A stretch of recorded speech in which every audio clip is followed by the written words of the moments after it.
Remu, my number cards will no longer be usable in their current form from 2026. If you don't know anything about this, you might suddenly be told at a bank or other place that you can't process the application and have your card rejected. Huh? Oh really?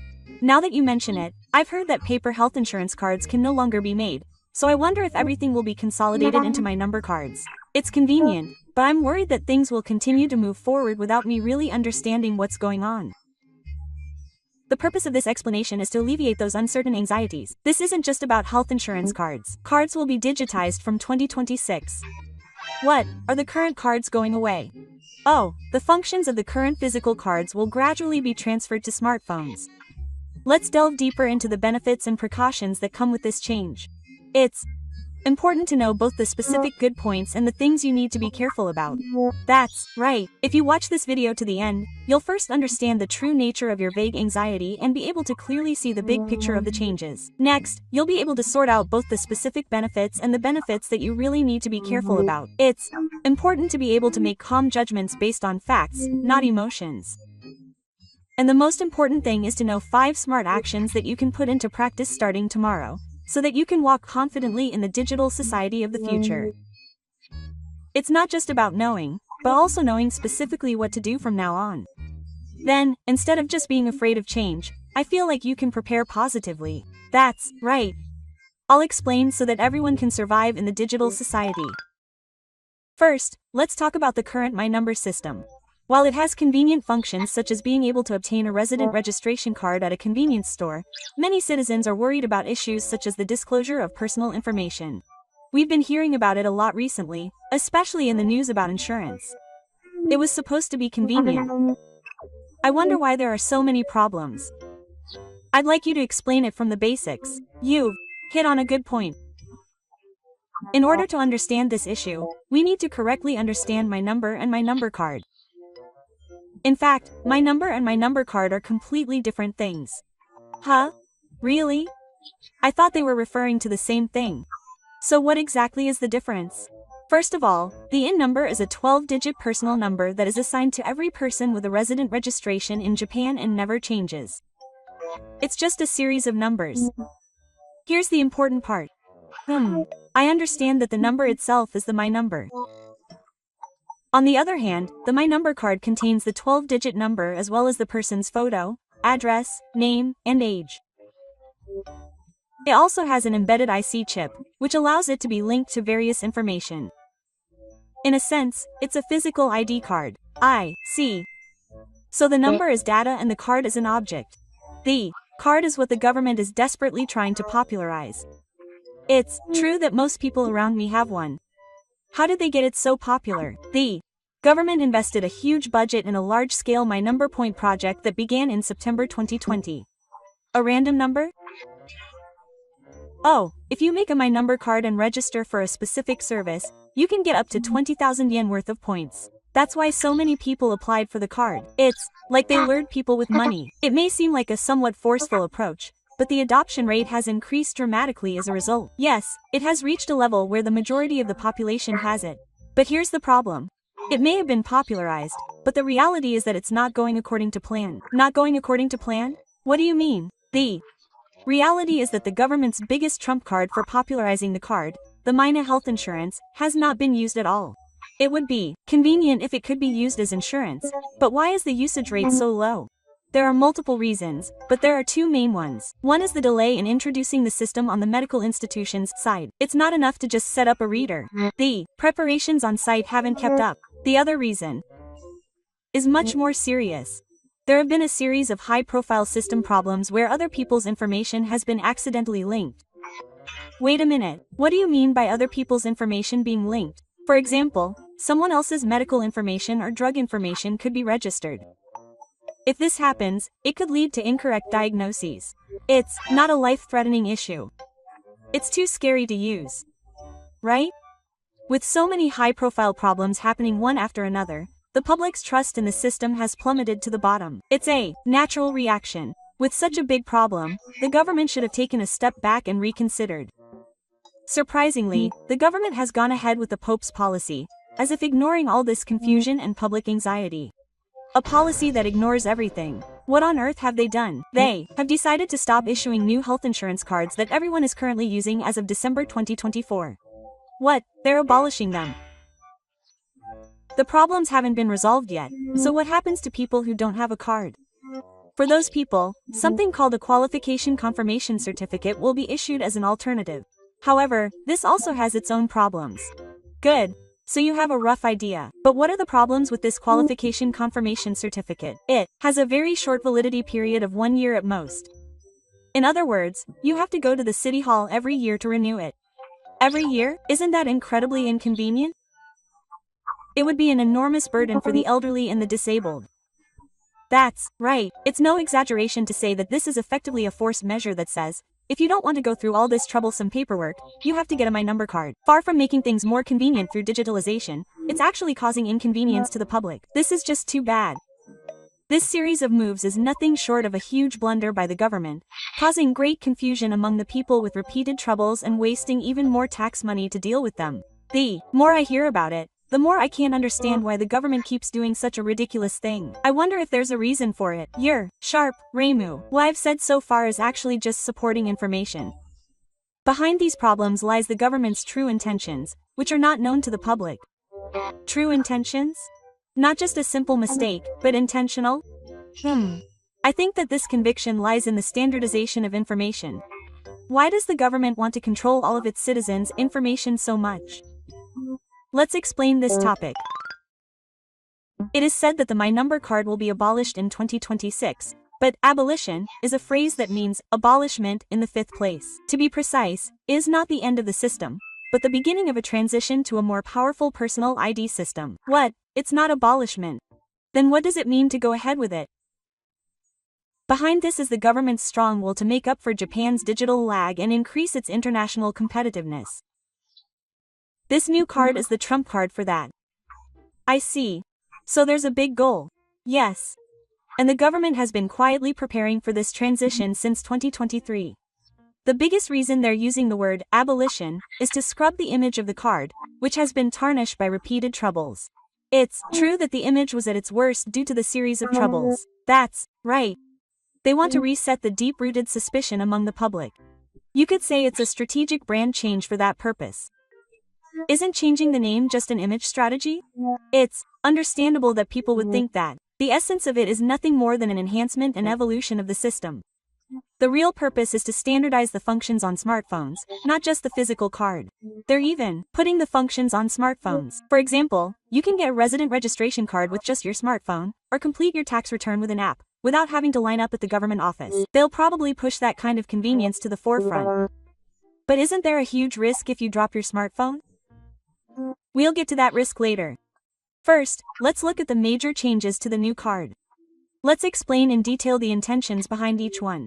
So what exactly will change? The first is the name change.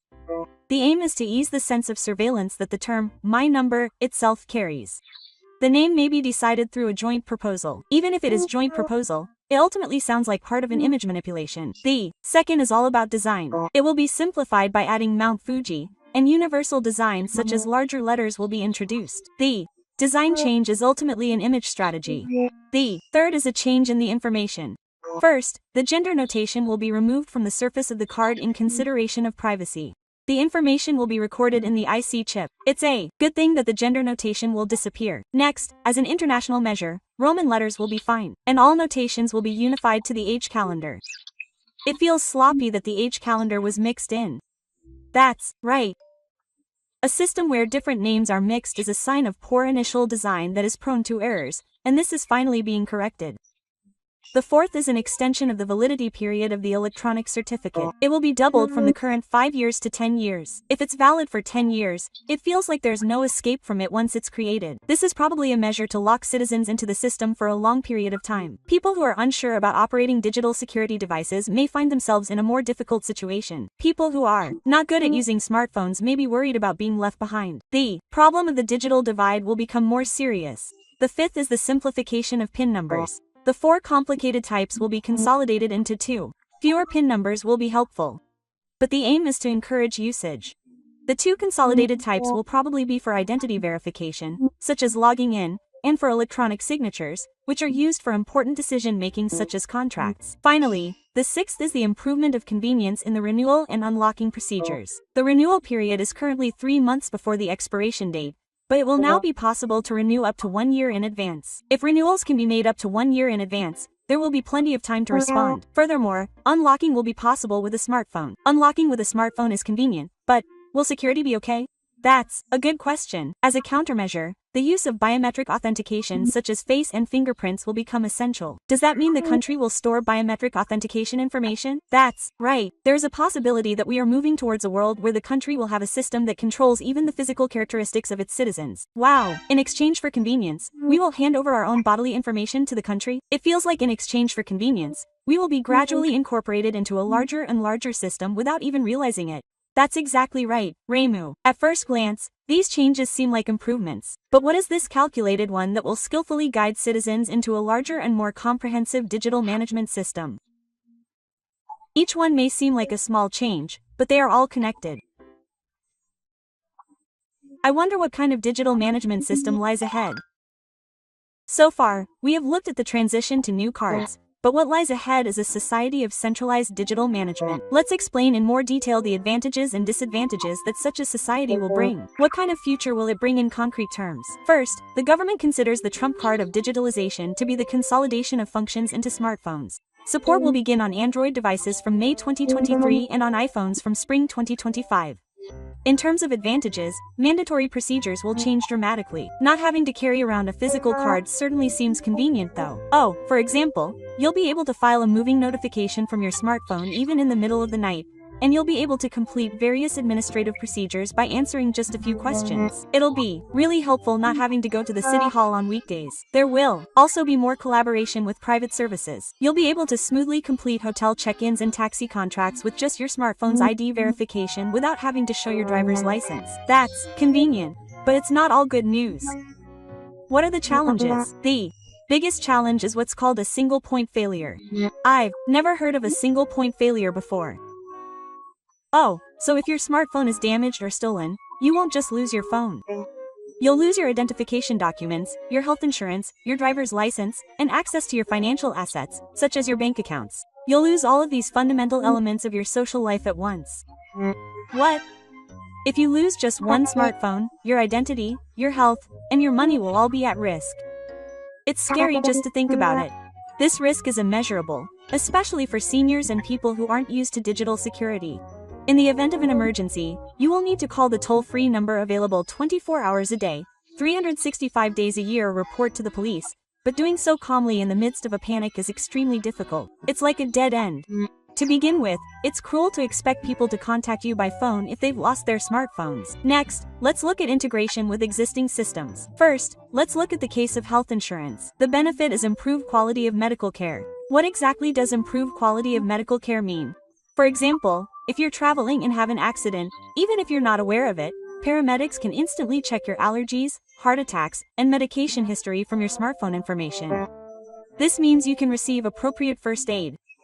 That's reassuring. Oh, but the challenge lies in how it's being implemented. After all, even with the latest data, the utilization rate of health insurance is still not sufficient. According to a survey by the Ministry of Health, Labor and Welfare in April 2025, the utilization rate of health insurance was 28.65%. Why is it so low? It's because people are confused about how to operate the facial recognition machine at the counter, and there are persistent concerns about information leaks. And it has been pointed out that there are still few situations where the benefits can be felt.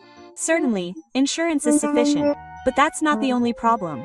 Despite such low usage rates, there has also been a great deal of criticism about the cost of introducing the previous insurance. According to the Tokyo Shimbun, the cost of the insurance introduced by the government from fiscal 2014 to fiscal 2024 will amount to at least 887.9 billion yen. It is inevitable that they will face severe criticism in terms of competition. 887.9 billion yen. And this is only the amount that has been confirmed. The reality is that the government itself does not have an accurate grasp of the total cost because the documents are spread across multiple entities. What the heck? I'm tired of hearing about how sloppy it is. Next is the case of driver's licenses. Here, a more ingenious method was used.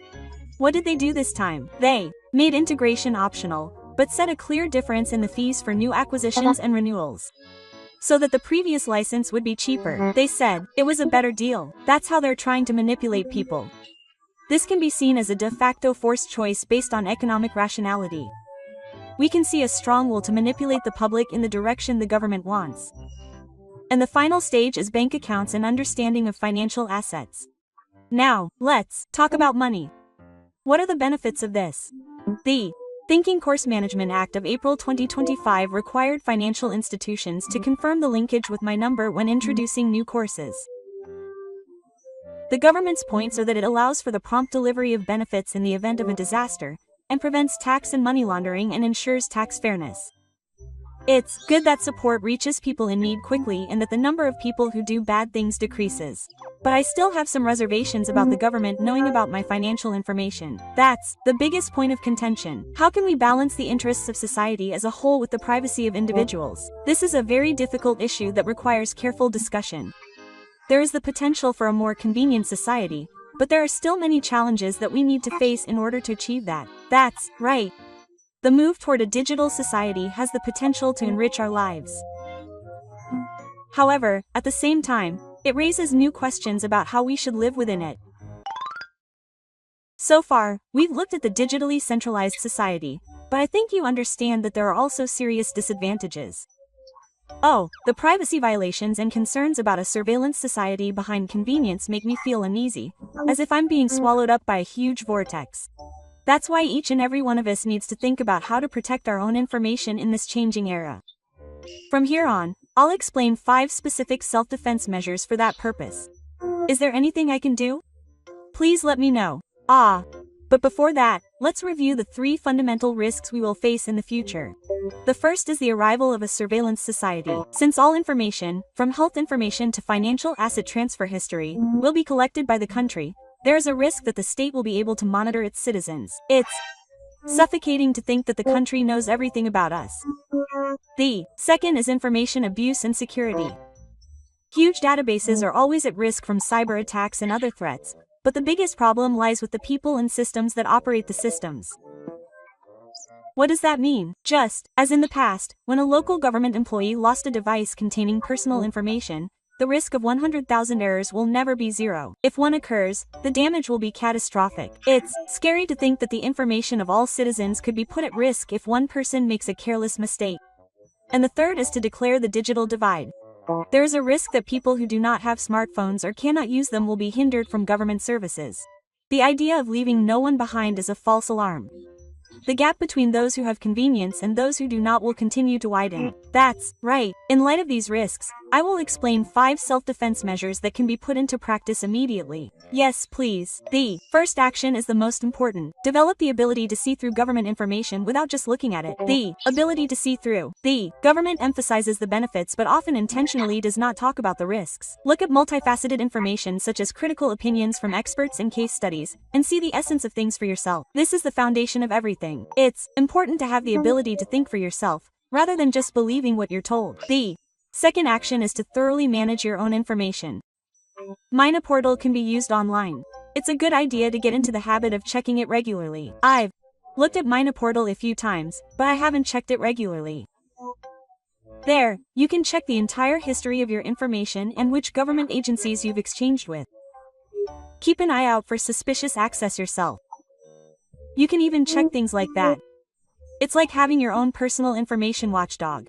The third action is to improve your digital literacy and implement thorough security measures. Managing your PIN is especially important, so definitely avoid using numbers that are easy to guess. It's a basic thing, but it's surprisingly easy to forget. You have to be careful. Security measures for your smartphone itself are also essential. Always keep it up to date and don't connect to suspicious Wi-Fi. It's also recommended that you learn about phishing scams. The fourth action is to be aware that there are generally means to do this and secure your options. For example, there is something called a qualification confirmation certificate that is issued if you don't have previous insurance. I didn't know there was such a thing. The government may explain that it's inconvenient, but it's a legitimate alternative to protect the rights of citizens. Just knowing about these options can be a defense against one-sided manipulation. If you don't know, you'll just be forced to accept inconveniences. Knowledge is power. And finally, the fifth action is to express your personal will and speak out. Speaking out, ? That's right, there are limits to what an individual can do. Express your doubts and concerns about the system on social media or in public comments. Even if one person's voice is small, when they come together, they can become a force that puts a brake on the government. It's the same as silence. That's right, if you remain silent, you're the same as agreeing. The wave of digitalization is inevitable. That's why it's essential in the coming era to accurately understand the risks and have a sense of self-defense to deal with them wisely. Don't just go with the flow, think for yourself, research, and take action. I'll start doing what I can today. So, Remu explained in detail about the major changes to the My Number system that will begin in 2026. What did you think? Wow, that was really grand. At first, I thought it would just be a new card, but it was completely different. Oh, the intention for the new card in 2026 isn't just a simple card update. It will be a more powerful move than ever to connect citizens more deeply and more powerfully to a digital ID system. There was a clear government aim behind these convenient changes. That's right, and the ultimate goal was to create a society with a unified management of citizens. I was really surprised to learn that they are pushing ahead with a half-forceful integration of everything from health insurance to driver's license banking courses.